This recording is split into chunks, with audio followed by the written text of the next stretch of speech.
Okay, check test. Are we recording? Looks like we are. Hi, this is Dave Holt from Mr. Futures. Thanks for joining me. Today I'm going to do a podcast on something that I've talked about before. In fact, I wrote this article back in June of this year, 2018, called "The U.S. Economy is Built on a Foundation of Sand." So I want to talk about that in this podcast.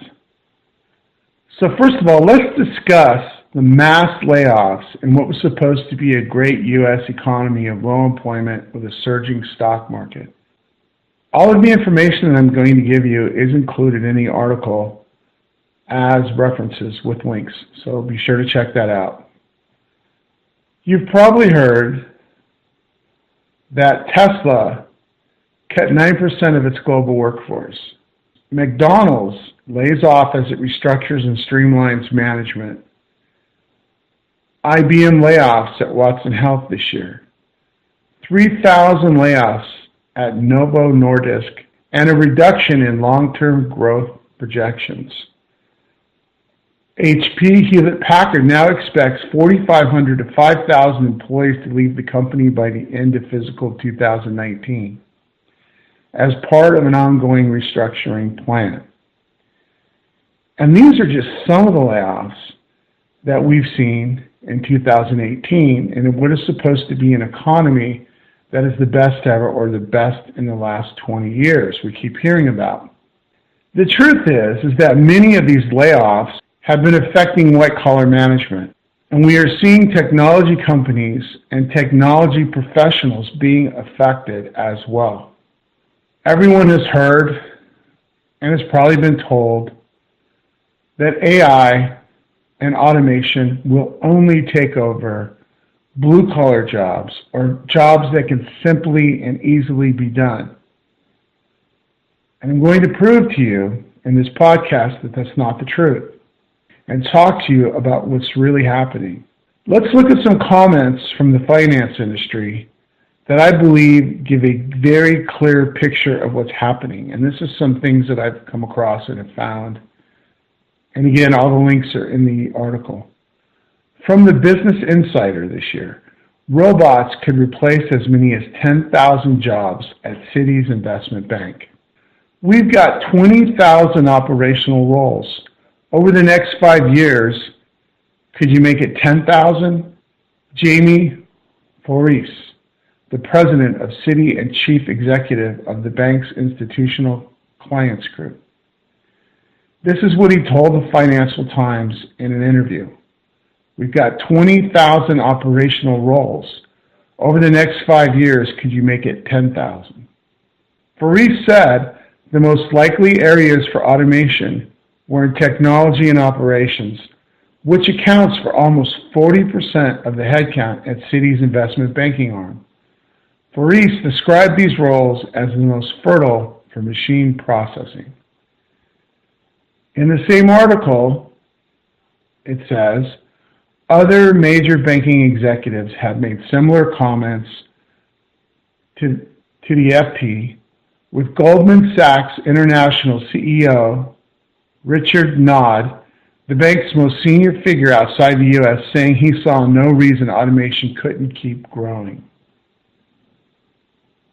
Also from the Business Insider, the Deutsche Bank CEO said, a big number of our staff will be replaced by technology. I reported back in November of last year, in 2017, that ex-Google China President Kai-Fu Lee said on a CNBC show that AI will obliterate half of all jobs.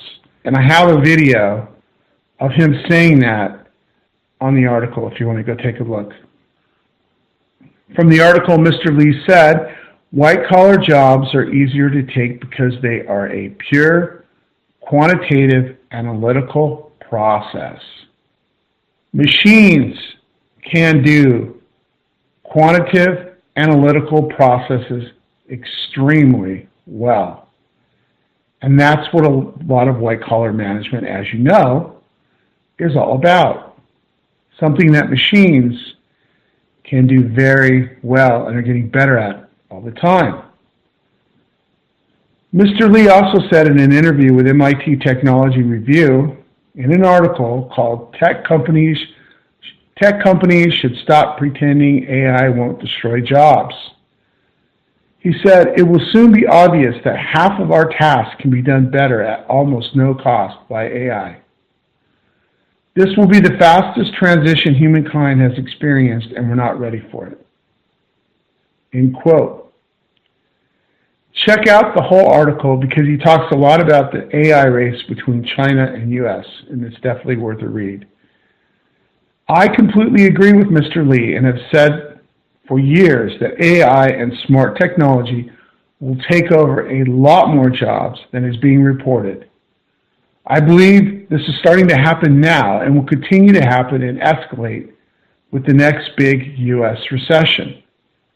In fact, the next big US recession will actually give artificial intelligence and automation into companies as people are leaving companies to be automated out of their jobs.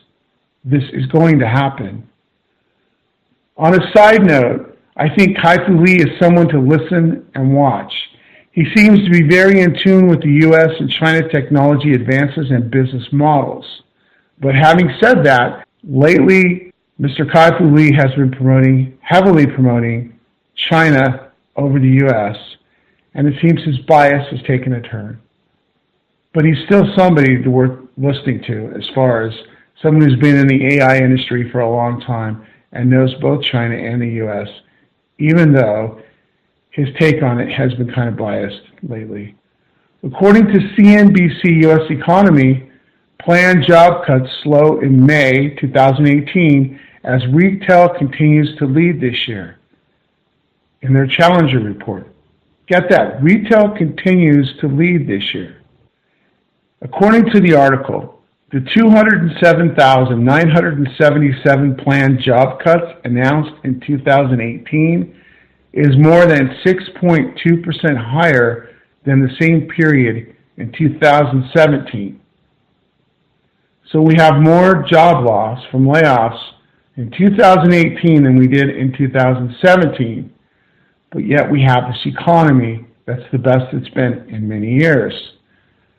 It's not surprising that retail leads all sectors in job cuts this year with 69,316, far surpassing the next two closest sectors, health and consumer. What we are seeing here is retail jobs shrinking as automation prepares to dominate the industry. If you're a manager or executive, I would start researching how automation and technology can and probably will at some point, probably sooner than later, affect your career. This is not a time to be complacent. Retraining with the right skills is the best option for the future, no matter who you are and where you are in the company or what job you have. Retraining with the right skills is the best option for the future, and not waiting for the future to force you to have to retrain your skills, as many do. I believe there will be another deep U.S. recession in the U.S. that will have a global impact because we are globally connected, and what one country like China or the UK or Japan does affects us and vice versa. You don't have to be a futurist or even an economist to know this because these things come in cycles and always have. For example, the last recession, called the Great Recession, was in 2008, started in 2007 actually. So let's look at an interesting pattern, and I have the data that you can go look at along with this article. So let's look at an interesting pattern since 1980. Recessions have been coming every 10 years or so. In 2018, we were at the 10-year mark. So the odds are, keeping with the same pattern, 2019 or 2020 is going to be the next big recession, and it looks like it's going to be not only a large recession, but a deep one, as I will explain. The future is all about companies getting leaner and automating. The next major recession will create mass unemployment, but unlike other recessions, a lot of jobs will not be coming back because of automation and technology. In fact, this will be the best time for companies to look at automating as much as they can. At the same time, everyone needs to see how they will fit into the future career landscape. Companies today need to have a shifting long-term automation and technology plan in place right now. In fact, everyone needs to have a shifting long-term career path in place for the future, which is coming very quickly. I'm not into politics, and I'm unbiased about politics. I just hope that we can all work together to keep what looks like is going to happen from happening and destroying our country. Having said that, President Donald Trump recently said, "In many ways, this is the greatest economy in the history of America and the best ever time to look for a job." This is the same president who said we are going to stimulate the economy by bringing back American manufacturing jobs to America. I had a World War II post-economic expansion flashback on that one. Again, these are not negative, politically fueled comments about our current president, because our entire U.S. political system is antiquated with people who don't know anything about technology and are out of touch with the times we are living in. Their wait until something goes wrong before recognizing it and working on it is not a positive approach to the future and a fast-growing technological revolution. I've seen many interviews with economists on the mainstream financial news shows agree that the economy is doing great and short and long-term projections look good. I believe the truth is our current U.S. economy is like a house with a foundation built upon sand and is anything but solid. Many of these newly created jobs are low-paying jobs in industries that technology and automation will replace, and within the next few years. To add some things that have come up since I first put this article out in June of this year, 2018, I want to discuss them because I think they're definitely relevant. One of the things is, following the news around the country, I'm looking at the housing market not doing too well at all, especially in the South. At one point this past year, homes in the South, new homes, were selling very quickly, faster than anywhere else in the United States. It's not happening anymore, and states like California and other states are having problems with houses being sold. So it looks like with the housing market, we're approaching another bubble. It looks like it is definitely happening. If you look at the news, it looks like our housing market is approaching another bubble. And again, in this great economy. Another thing that just came up recently, and I found this on LinkedIn, it said that U.S.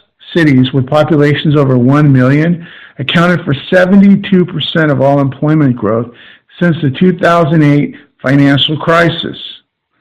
According to a study from the Brookings Institution, and I'll put a link to this, meanwhile, small cities have struggled to bounce back, and unemployment in rural areas is below pre-recession rates.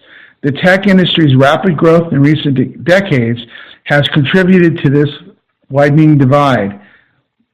What might help? Programs that boost digital skills in less populated regions and policies that help people to move to other parts of the U.S. I've been talking about this now for quite a while.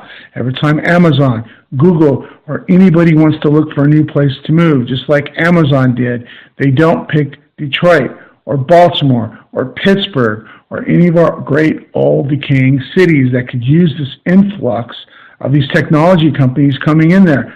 Besides that, also getting rid of this housing situation they have where people are having to live on campus or in corporate housing because people can't afford to live in Cupertino, California, and to buy an apartment or a house. This could easily be solved, and the cost of living could be fantastic in some of these older cities, but tech companies even refuse to look at pumping some new blood into those cities and bringing their tech force there.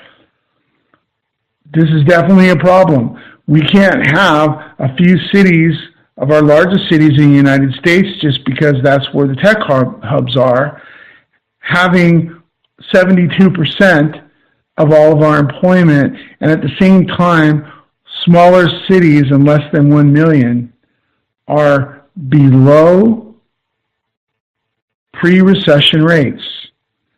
Rural areas are below pre-recession rates. Now, does that tell you, does that look like a country that's doing really, really well? Does that look like a lot of places in this fantastic U.S. economy that are doing really, really well? A couple other things I want to point out that have come to my attention. And I'll put a link to this as well, but this is actually mind-boggling. Think of this. Right now, in the United States, in one of the richest countries in the world, a country that has this amazing economy that's better than it has been in 20 years, most Americans can't afford to cover a $1,000 emergency. Only 39% of Americans have enough savings right now to cover a $1,000 emergency. Now combine that with millions of people, and this is going to start in 2019, and I can just tell that's going to happen because the number of robotic process automation RPA units that are installed on people's desktops they don't even know are there, where robots learning their job as we speak, and millions of people are going to be walked out the door next year. It's going to happen. And only 39% of people in this country can cover and handle a $1,000 emergency, and that includes a medical emergency. But we're going to have tens of millions of people unemployed, which means what? Now they can't pay their mortgage, they can't buy food, they can't afford their medical bills. What's the plan for that? What's the plan to help these rural areas, these decaying cities? Because this is going to take everyone down. And yeah, things might be going really great right now in California and New York with these large tech companies, but if the rest of the country goes down, so do they. We all go down together. And that's what I mean by a house of sand, because the foundation is starting to fail everywhere. And if we don't fix it, the house isn't going to be able to stand. Another thing that has come to my attention that is very eye-opening, a quarter of millennials, people 18 to 34 years old, are over $30,000 in debt right now, including 11% who are over $100,000 in debt, probably from antiquated college that they shouldn't have went to in the first place, because now they can't get a job. Because by the time you do your 4 years of college, guess what? Is that job even available and doesn't even look and resemble anything like it did before you went to school? Probably not. Only 22% of millennials are debt-free. Okay? People between the ages of 18 to 34 years old in this country, only 22% of them are debt-free. How are they going to pay their bills if they don't have a job? Yes, I know that going home and spending time with your parents has become a good social norm now. But the fact is, what if those parents can't pay their bills and buy food and pay their mortgage? Then what? When you look at all these things together, when you look at this national debt that we have that's just unstoppable, and we're just still spending like we have this ultimate unlimited supply of money in the U.S. just to throw at every little problem and spend our way out of it. And the millennials are the ones that are going to have to pay for this debt, not the baby boomers. They're going to kind of skate free here at the end with the Generation Xers, but the millennials are going to have to pay this money back, and how's that going to happen? These things, when we put them all together, it doesn't look like a good situation. It doesn't look like a stable foundation. So let's move on. What we need in the U.S. is a real jobs training program to start replacing the 85,000 plus H-1B jobs that were created this year and the hundreds of thousands of H-1B workers right now in the U.S. They need to be replaced with American workers, American employees who have those skills. The problem is that we don't have people graduating from our colleges in this country that have those skills, and we have to get people from other countries. Does this make any sense? In my opinion, The U.S. public education system is outdated, and our U.S. expensive debt-producing college system is antiquated as well. In our current technological revolution, but that's a discussion for another article, and I will have that one. 20,000 of these H-1Bs were for advanced degree exemption. The H-1B visa master's degree exemption is used to accommodate foreign nationals who hold advanced degrees.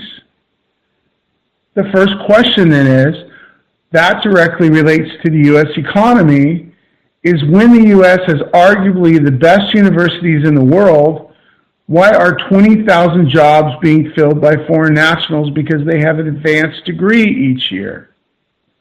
We have the best universities and colleges in the world in the United States, but yet we need to get people with advanced degrees from other universities and schools from around the world, 20,000, to come in here to take our jobs. Does that make any sense? I'm not saying that we don't need this surge of overseas talent, because we desperately do. But the real question is, why aren't more U.S. citizens getting the right education and training and taking more of these high-paying jobs? I also have statistics from all of the things I talked about with a link. I will also add something I've been talking about for years. There is a healthy and growing neo-Luddite movement today in the U.S., and companies that become the first to truly automate and have layoffs, massive layoffs, will become their targets.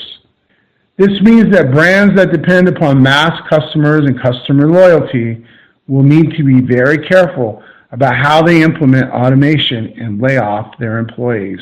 How those people are treated when they are laid off and why they are being laid off will make major news. And there will be a retaliation against companies who do that incorrectly. Having talked to and looked at what many neo-Luddites say and post, I can tell you with confidence that most of them don't understand technology, the technology revolution that we're currently in, and they have no ambition of training themselves or their children for the future. They also mass consume social media and technology, but don't care how it's created or how it works, just as long as it does work when they sit down at their computer or on their phone. I also think we need a more caring and understanding approach to this situation instead of all the gloom and doom the robots are coming for our jobs marketing. There is a lot of technology and paranoia and fear in the U.S. public, and it's growing. A lot of it's based upon ignorance and fear-based propaganda from the media. I'm pointing out that there's a real issue with technology replacing a lot of jobs, because it will. But we need to start having thoughtful, rational, and intelligent discussions about this, not emotional, reactive comments and discussions, because that's not a discussion. A mass public fearful of technology and always having to be worried about losing their job or career does not promote stability. And it's not good for anyone, companies, people, and the U.S. economy as a whole. I realize this week's topic was a little disconcerting, but I will keep up with technology and U.S. worldwide economic changes as I come across them. I think that's important. This is some really fascinating stuff, and I'm sure you'll find it as interesting as I do. So again, thanks for joining me. Please tell others about Mr. Futurist. If you haven't subscribed, please subscribe. I'm going to do this every single week. Thank you.